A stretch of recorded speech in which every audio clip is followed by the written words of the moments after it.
investir isoladamente não deixa ninguém rico, mas o acúmulo dessas boas decisões no curto prazo, somadas por um longo período de tempo, são determinantes. A gente fala muito sobre o aporte mensal, a paciência e a disciplina de você fazer o feijão com arroz bem feito pelo máximo de tempo possível. A liberdade financeira, a renda passiva, ela é conquistada, ela não cai do céu.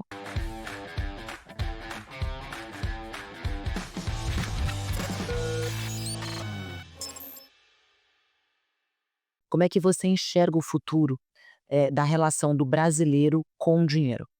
Olha, eu acho que a gente tem que comemorar pequenas vitórias. O Brasil é um país que infelizmente tem, repetidamente errado na educação. Eu não tô falando só de educação financeira, na educação como um todo. Eu acho que um dos grandes sintomas é esse problemão que a gente tá tendo que lidar são as bets, né. Sim, Então, eu não acho que isso seja o problema, eu acho que isso é um dos sintomas, né, da forma equivocada com que o brasileiro, foi levado a tratar do seu dinheiro, né. Então o dinheiro ele não é o vilão, na verdade, quem tem dinheiro você resolve 70% dos seus problemas estão resolvidos se você tiver ali uma reserva financeira. sim, Então e de novo, não é uma coisa que vai acontecer do dia para noite, né. Então, liberdade financeira é um negócio construído. Não nasce do dia pra noite, né. E é um negócio que gente, é difícil, vamos combinar? Não gastar no final do mês, você tem que fazer algum sacrifício para que sobre no final do mês para você consiga investimento, lógico. Não digo só na bolsa, mas investir na sua própria, educação, na sua profissão e coisas do tipo. Então, tem que ser uma decisão que quando tomada, se for tomada no âmbito familiar, melhor, porque você tem ali todos os agentes daquela família trabalhando em prol desse objetivo, e tem que ser uma decisão que quando tomada, vá crescendo dentro do seu hábito, né. Até chegar no momento em que isso já se tornou uma parte tão forte de você, que você vai começar a pagar o boleto do futuro antes de você pagar os boletos do presente, né. E o boleto do futuro é justamente esse, essa parte da sua renda que você poupa, que você vai ter que destinar para que lá na frente isso se torne uma renda passiva, é isso. você fala muito de democratizar o investimento na bolsa. Sim. Fala um pouquinho disso pra gente, eu até estava dividindo com você aqui no offline, que eu mesma ganho meu dinheiro, trabalho, tenho 42 anos, gente, não sou uma menina, e eu ligo para o meu marido para perguntar o que que é o melhor investimento para mim. Isso é ridículo, Uhum, mas eu gostaria que você falasse um pouquinho uhum. Eu acho que assim, o primeiro movimento é de você ter essa autoconsciência, porque assim, do ridículo. não, você não chamaria de ridículo, assim, que bom que você tem um marido que você possa confiar para você não tem problema você se consultar com alguém, desde que você esteja plenamente ciente do que você está fazendo ali, porque muitas pessoas às vezes dependem 100% da opinião de terceiros e aí o que acontece? Você não cria aquela questão da autorresponsabilidade. Lógico. No seu negócio, no meu negócio, se eu tomo alguma decisão, mesmo que seja colegiada, a decisão foi minha, né, não mais que você ouça a opinião de terceiro, de um consultor, enfim. Então, nos investimentos não é diferente, você tem que ter plena consciência das decisões que você está tomando, né, porque ganhar mais, obviamente, é muito importante, mas a outra parte da equação é o que que você faz com o que sobra.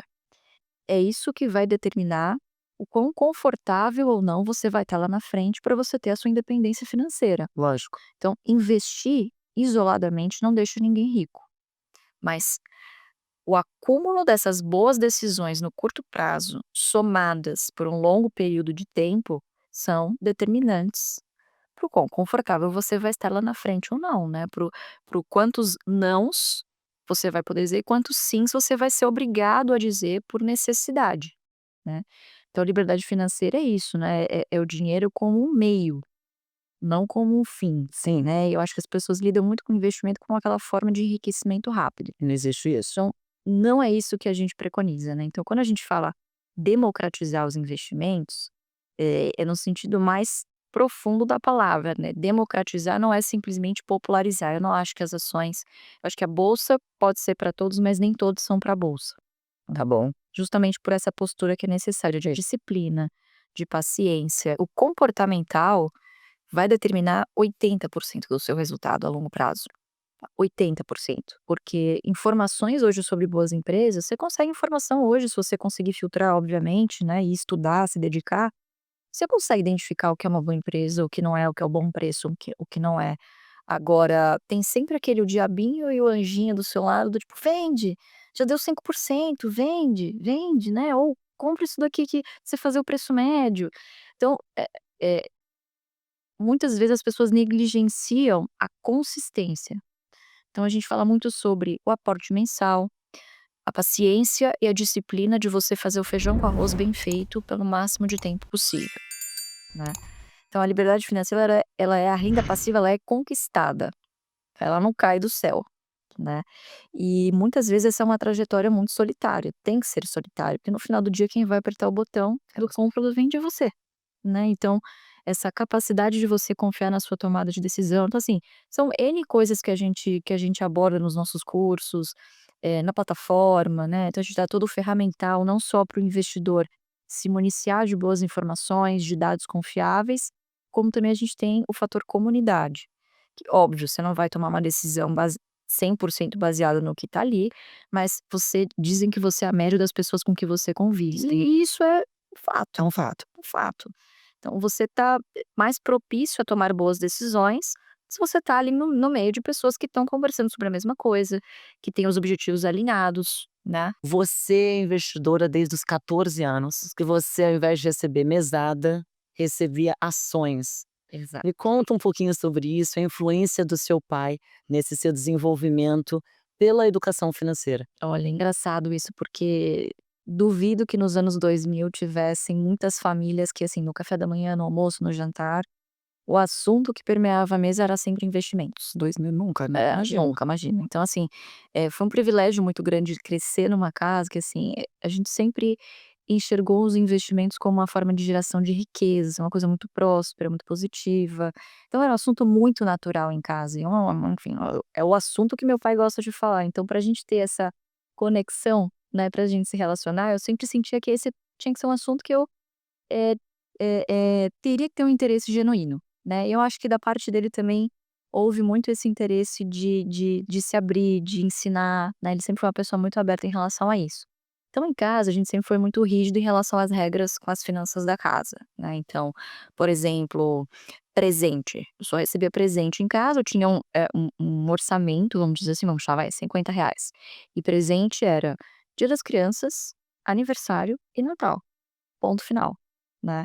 Inclusive um episódio que me marcou muito foi o dia que eu quis um presente que custava mais do que os R$ 50, que era uma bicicleta.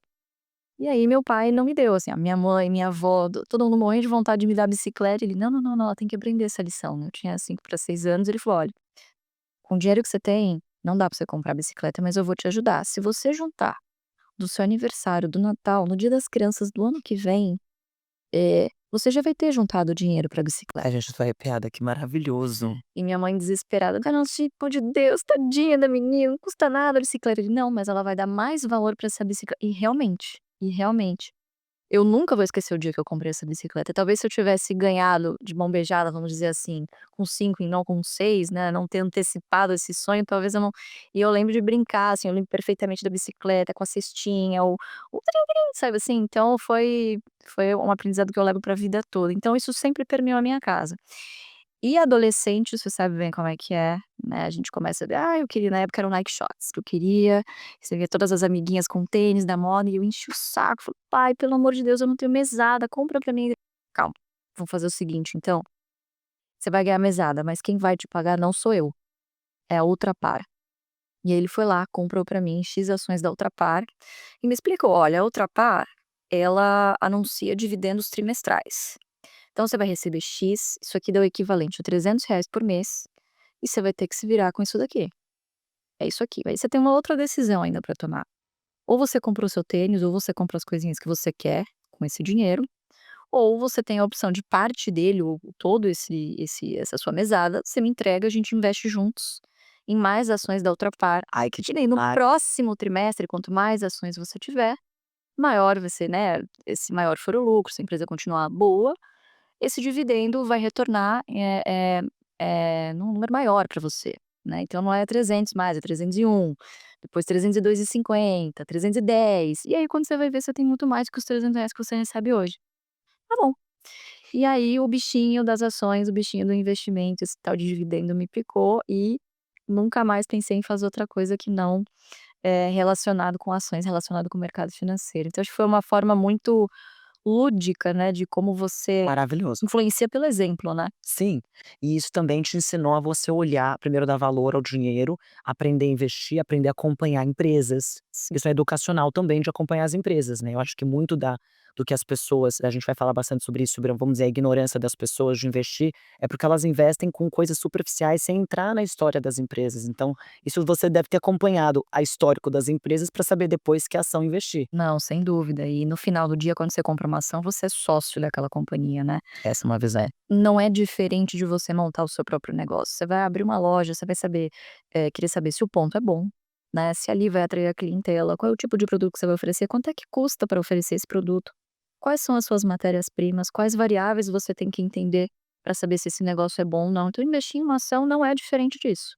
Você quanto mais, obviamente, você mergulha nos negócios da empresa e quanto mais foco você tem, né, quanto mais você sabe o que você está procurando ali, maiores são as chances de você ser assertivo com os seus investimentos, né. E também o horizonte com que você está fazendo esse investimento, né. Então, não é diferente de você ter um negócio da vida real, né. Eu acho que as pessoas, muitas vezes tratam as ações com aquela sopa de letrinhas que pisca, que sobe e Tá. desce, tô rico, tô pobre, né. O rico E é era muito mais do que isso, ser sócio de alguém. Minha primeira interação com o conselho foi em 2016.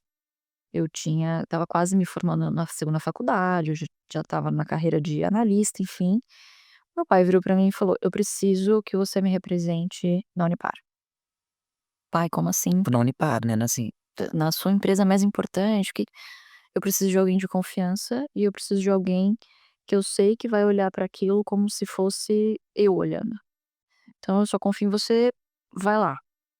"Ai, mas e assim, como é que as pessoas vão me". Vou chegar, essa menina chegou aqui. É. Minha primeira oportunidade, ele falou: "Minha filha, você vai aprender uma coisa quando você chegar em conselho, que é tem muito a melhorar ainda.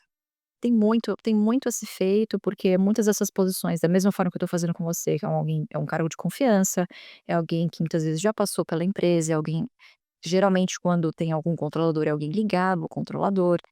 Então, acho que meu pai foi um dos sempre foi, na verdade, desde lá de trás, ele sempre foi um cara muito ativista como um investidor minoritário, como um pequeno sócio, né. E muitas vezes essa voz não é ouvida ou ela é abafada, enfim, então ele, conforme foi crescendo também de representatividade nas empresas que ele investe, ele foi, tentando fazer esse papel um pouco mais ativista em prol do pequeno investidor, né. Então eu fui com essa cabeça, muito com essa cabeça de analista, e na primeira reunião, óbvio, na primeira reunião eu falei: "Não vou falar nada, Já vou tinham escutar". homens. Eu vou ouvir homens, cabelo branco, enfim, pessoas muito experientes. Chegou uma jovenzinha. Chegou uma Menina. menininha, loirinha, baixinha, de óculinhos, bonitinha, enfim. E primeira reunião eu falei: "Eu só vou ouvir", Claro. acho que é sempre muito sábio, né, a primeira não é você ficar levantando a mão, eu vou ouvir, eu vou anotar as minhas perguntas, e eu vou direcionar para o presidente do conselho fiscal, para quem eu tiver que direcionar, pra tirar minhas dúvidas, enfim. A primeira reunião durou 20 minutos. Tá, aprovado, aprovado, aprovado, aprovado, tarará, café, tá, tchum. Aí eu entendi o que o meu pai estava querendo me dizer. Assim, foi logo no início, quando essa discussão de diversidade, de a gente precisa ampliar os escopos dos conselhos, não pode ser uma coisa só meramente protocolar, porque tá na lei. Bem protocolar isso que você falou, né. Tem muitas empresas que não entram. O papel desses conselhos, desses comitês são meramente protocolares para você fazer produzir ata, produzir, né, enfim, todas as evidências que se precisa e bola para frente, todas as discussões acabam ficando na diretoria. Isso mudou muito. Não só na Unipar, mas em todas as outras empresas, assim, essa essa forma de você fazer essas discussões em conselho mudou muito, né. Muito por conta dessa coisa de diversidade, pelos questionamentos que foram sendo levantados ao longo do tempo, exemplos de falta de governança que acabaram, destruindo muito valor pro acionista, né. Então as coisas evoluíram muito de 10 anos para cá. E ali eu senti que: "Poxa, qual é o lugar que eu vou me posicionar?". Eu sou analista, a única diferença do que eu vou fazer aqui é o meu cliente não é o cliente final, não é um investidor no final do dia, meu cliente é a empresa. Então o meu papel aqui é eu dar pitaco não só nos materiais que estão aqui, mas é pedir outras evidências, mergulhar um pouquinho mais e, da mesma forma como analista, não só me ater a um modelo, mas ir na fábrica e ver se o ativo e o passivo estão batendo com a realidade, então coisas do tipo, coisas que na época foram muito bem vistas, tive a liberdade para fazer isso, né, e enfim, foi esse lugar que eu me coloquei, eram muito poucos os representantes em conselho que defendiam interesses especificamente dos sócios minoritários, dos investidores minoritários, né. E assim fui indo, sem precisar gritar, sem precisar falar mais alto que os demais, né, eu Como até você mudou desses 20 minutos para você conseguir de fato trazer alguns pontos e ser ouvida nesse lugar? pedindo outras evidências, fazendo perguntas, pedindo explicações, por exemplo, antes das reuniões. Ali você começa a aprender uma coisa, Marta, que as decisões, elas muitas vezes em conselho, um conselho começa muito antes da reunião Ah, principal. claramente. As pessoas fazem seu trabalho articulado antes. Ali é só para provar. Exatamente, eu demorei um tempo para Lógico. entender isso. Então você primeiro mostra que você está ali para ajudar, não para criar problema. Depois você vai se relacionando com a pessoa vai ficando um pouco mais aberta a compartilhar outros pontos de vista. Você começa a saber a como se colocar, então ao invés de você: "Ah, quero isso, olha, puxa, será que não seria bom?".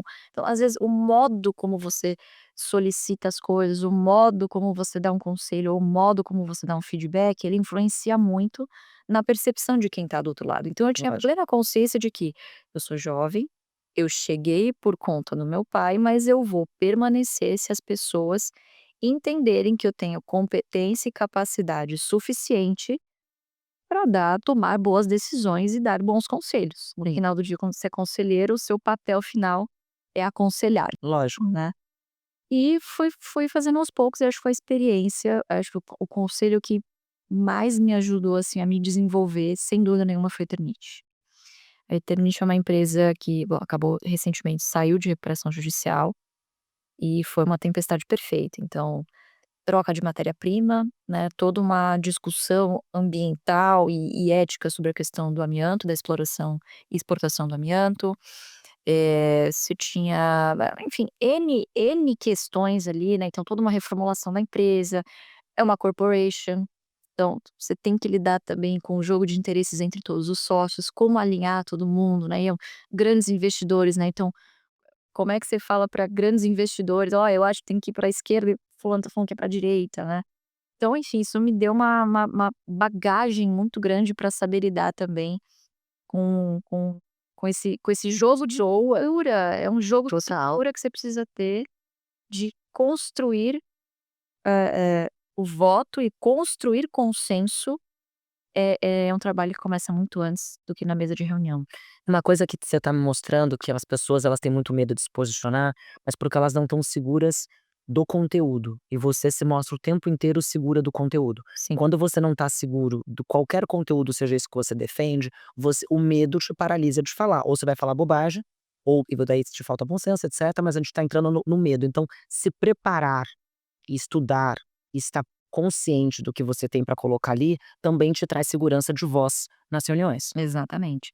E eu acho que chegar com humildade também, né. Ah, Chegar que com legal. humildade eu acho que é muito importante. Outro exemplo agora mais recente, acabei de ser eleita conselheira no IRB. Tô vendo. Eu não comecei no conselho de administração, eu comecei num comitê, né, eles estavam precisando de uma figura feminina no comitê, entrevistaram muitas mulheres competentes, e dentre várias candidatas, eu fui eleita no comitê. Não. E agora, enfim, veio o convite para participar do conselho de administração.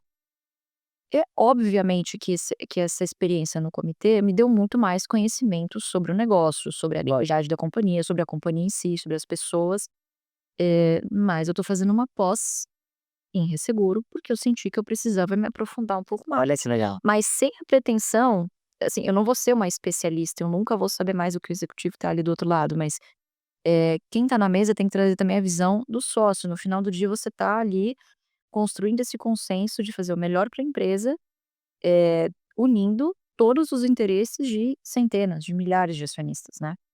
Então é um papel, vamos dizer assim, é um papel de diplomacia também.